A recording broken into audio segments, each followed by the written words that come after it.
Oi, pessoal! Nós vamos agora finalizar os tópicos relacionados à análise combinatória que ficaram faltando.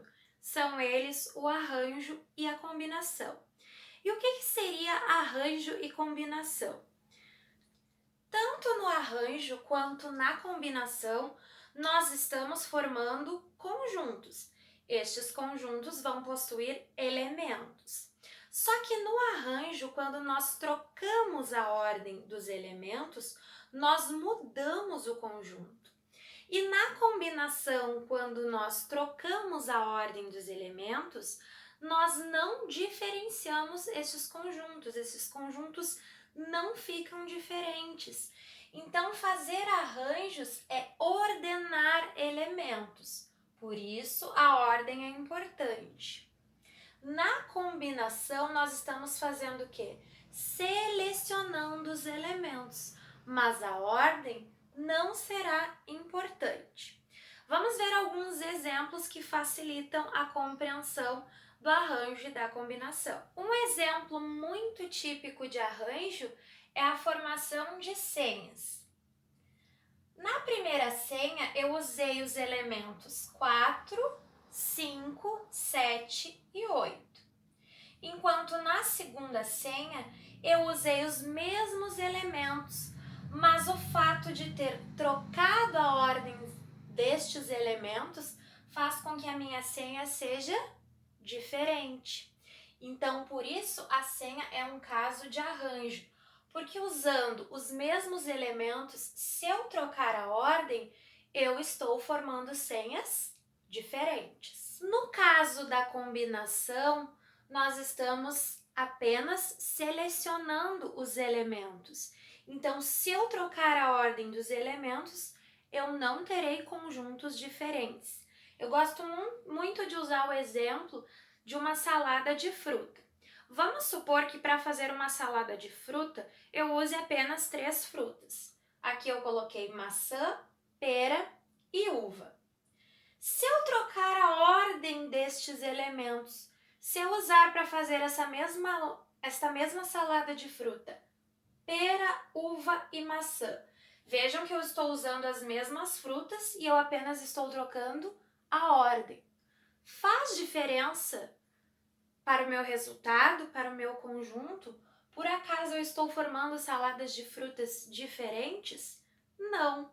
A ordem nesse caso aqui, ela não é importante. Mesmo que eu use os mesmos elementos, no momento em que eu troco de ordem, eu não troco o meu conjunto, eu não troco a minha salada de fruta. Não faz diferença ordenar os elementos de maneira diversa.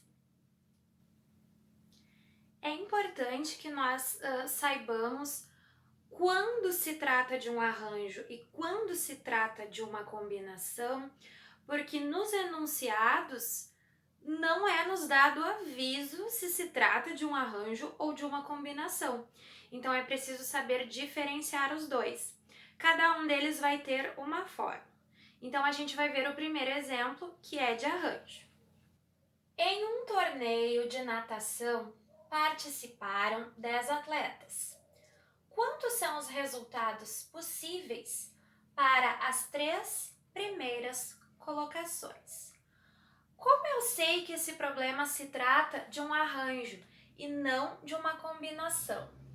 Porque vamos supor que desses 10 atletas, eu pegue o atleta A, o atleta B e o atleta C.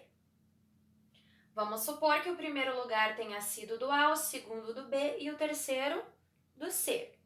Pegando esses mesmos atletas, se eu trocar a ordem, colocar o atleta B em primeiro, o atleta C em segundo e o atleta A em terceiro. Usando esses mesmos atletas, eu não estou modificando completamente o resultado dessa competição, eu não estou gerando conjuntos completamente diferentes quando eu troco a ordem dos mesmos elementos. Então, a ordem para mim aqui é importante. É por isso que se trata de um arranjo. Sabendo então que se trata de um arranjo, eu vou usar a seguinte fórmula. Eu vou dizer que eu tenho um arranjo de N elementos que eu estarei organizando de P em P. N sempre vai ser o maior número e o P sempre será o menor, porque eu vou estar fazendo arranjos de 3 em 3 elementos usando o total de 10. Então, o meu 10 vai ser o N e o meu P vai ser o 3, ok? E esta fórmula ela vai ser N fatorial dividido por N menos P fatorial. Significa que eu vou ter que diminuir primeiro para depois calcular o fatorial. Então, aplicando os números à fórmula, nós teremos arranjos de 10 elementos de 3 em 3, ok?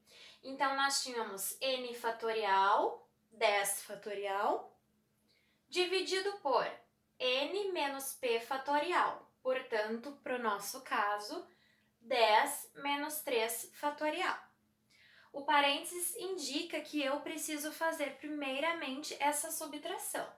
Então, eu vou ter 10 menos 3, 7. E o fatorial segue acompanhando o cálculo, ok? O que a gente percebe? O que seria 10 fatorial?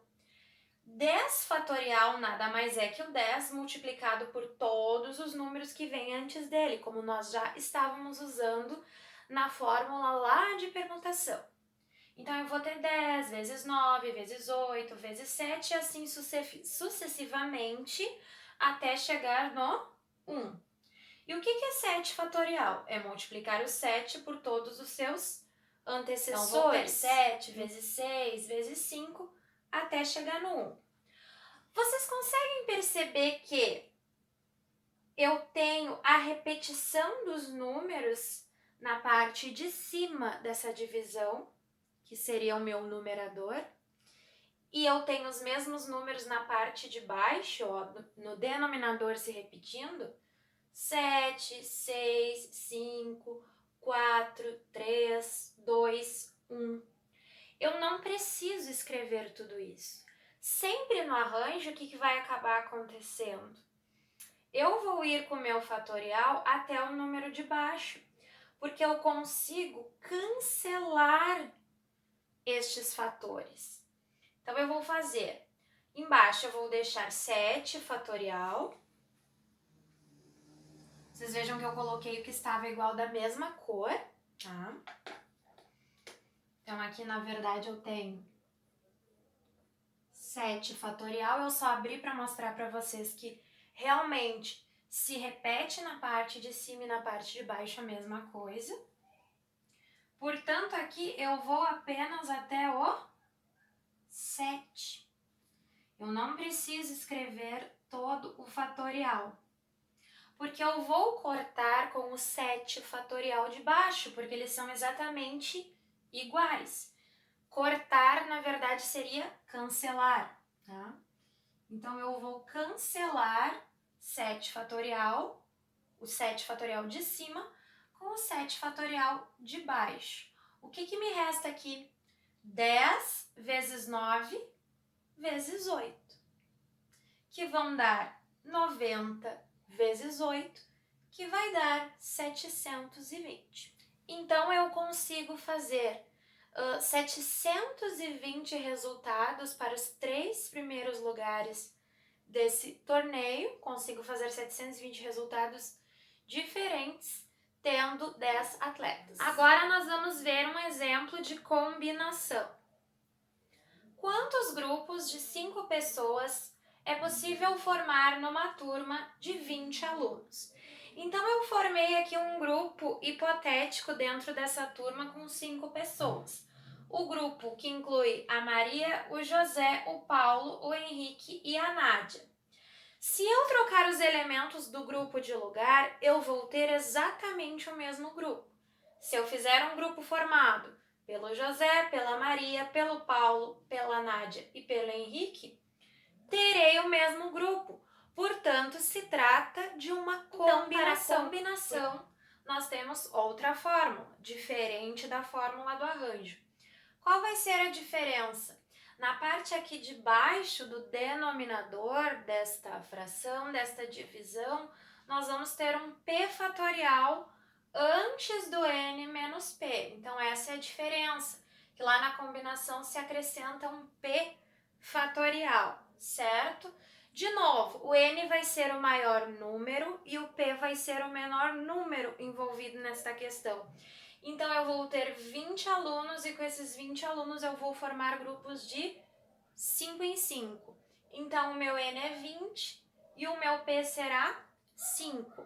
Substituindo na fórmula, nós teremos 20 fatorial, que seria o nosso n fatorial, p fatorial, 5 fatorial, n menos p fatorial, 20 menos 5 fatorial.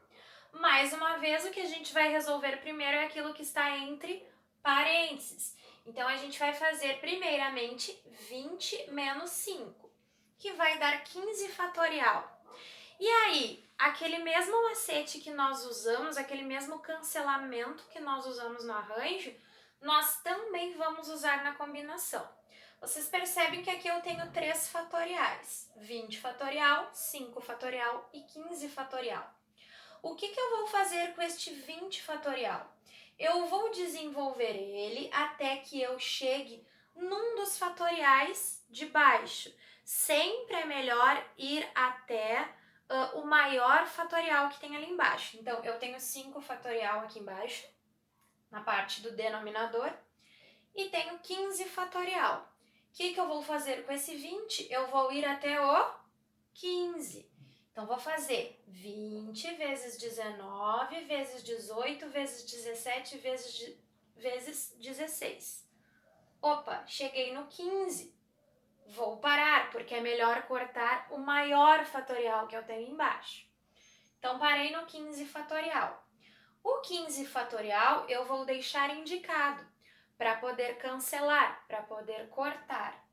E este 5 fatorial eu vou desenvolver, ó. Eu vou fazer a multiplicação. 5 vezes 4, vezes 3, vezes 2, vezes 1.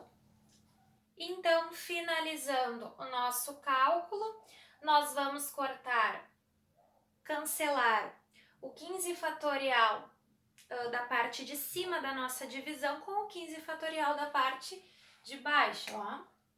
Então, conseguimos cancelar, porque se nós desenvolvermos ambos, são os mesmos números que se repetem. E como eu tenho uma multiplicação, somente multiplicação, em cima e embaixo, eu consigo cancelar. E com o restante dos números, o que nós vamos fazer? A multiplicação. Então, 20 vezes 19 vezes 18 vezes 17 vezes 16 vão dar 1.860.480.